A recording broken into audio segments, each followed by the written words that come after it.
right, welcome to TheoTrade. This is Don Kaufman, and really the direction that we're going to take in this particular video here is kind of what I call save time with scans.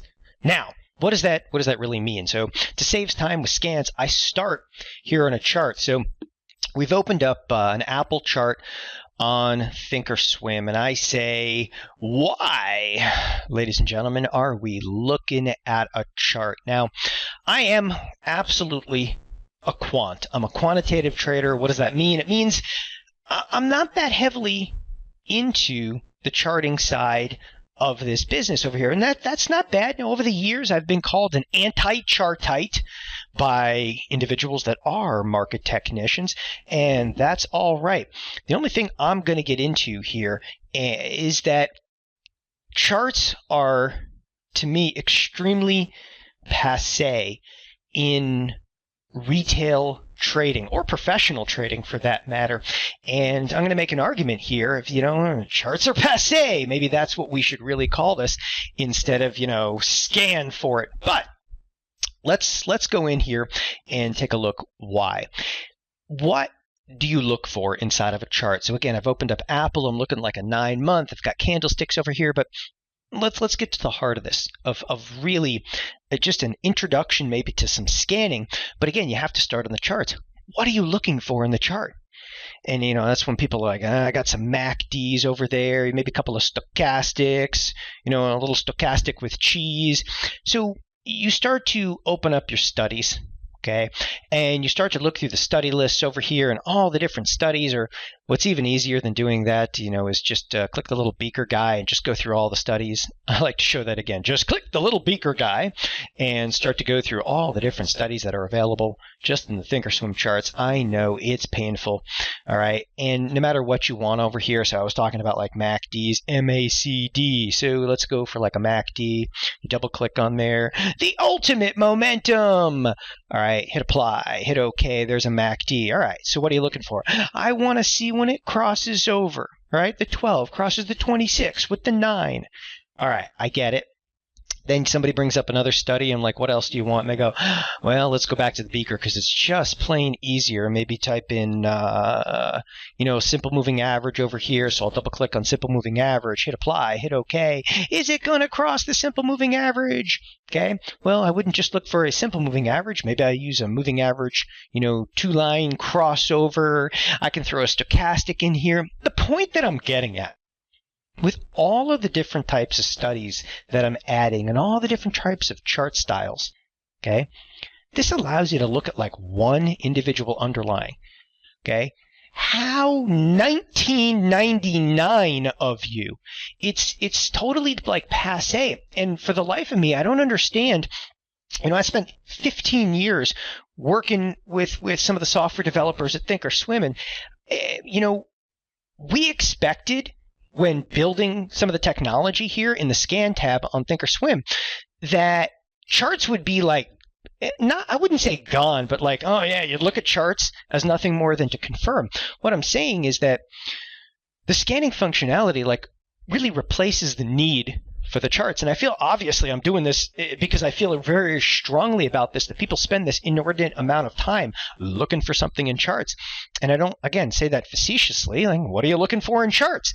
Because I'm pretty sure we can scan for it. So now let's go over to the scanner.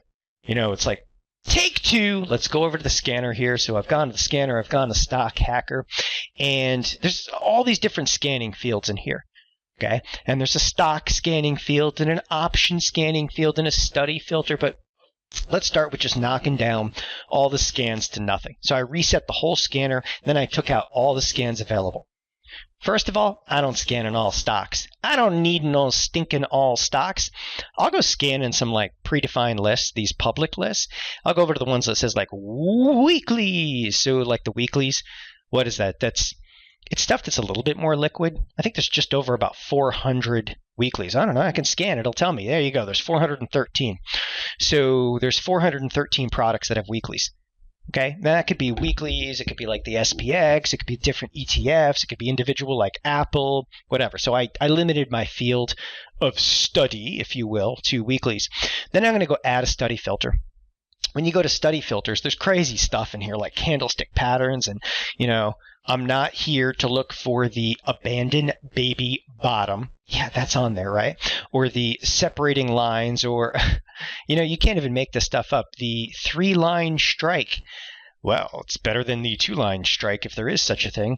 But realistically, if you name it, you can pretty much build it in here. And the easiest thing to do is like the different crossovers. Like I was kind of poking some fun at some of the MACD histogram crossovers, but let's go for the MACD histogram crossover, from positive to negative. The 12 crosses the 26. You can go from exponential to weighted to Wilders to Hull to simple. I'm not here to explain like every single detail of the technology right now. I'm just here to open up your eyes to the idea of that scanning is a million times more efficient than trying to look at a chart. So if this particular MACD histogram, and this is obviously the prefab, if this exists anywhere on those 413 stocks, I just found it in about 0.2 of a second. There's 13 of them. Boom, done. I can add another study filter, ADX crossover. I can go into, popular studies. Ooh, look at this. There's another kind of like MACD scan. Ooh, this is actually the one I'm kind of looking for. The MACD with the fast length of crosses over is greater than, the 26. So I just want to show you, this is a totally different type of MACD scan. Add another study filter. So you can add, multiple layers in here. I like this. Price direction, price performance has increased over the last 3 bars. Hit scan. Okay. No matching symbols. Let's try. Has decreased over the last 3 bars.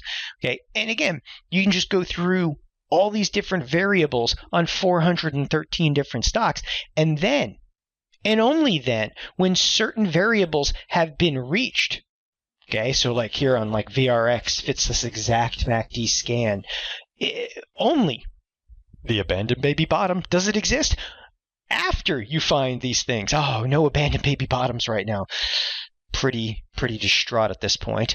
Only when these variables exist, then you go look at them over in a chart just to confirm, right?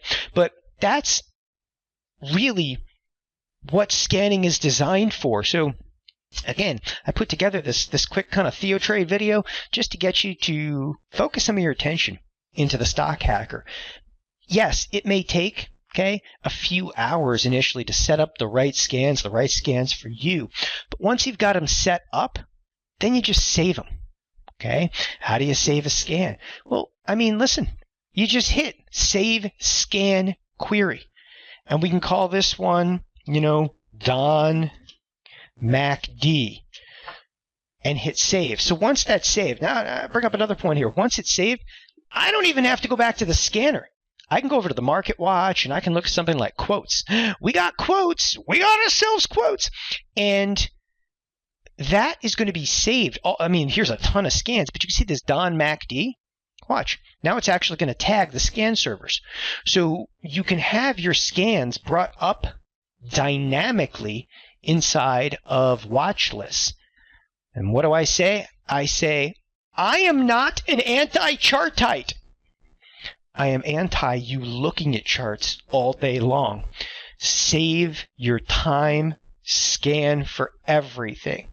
I'm going to say that again. I'm not an anti-chartite. I'm totally fine with you guys looking at different technical studies and so forth. I just say save the time. Scan for it. Thanks a lot, everybody. This is Don Kaufman over at TheoTrade.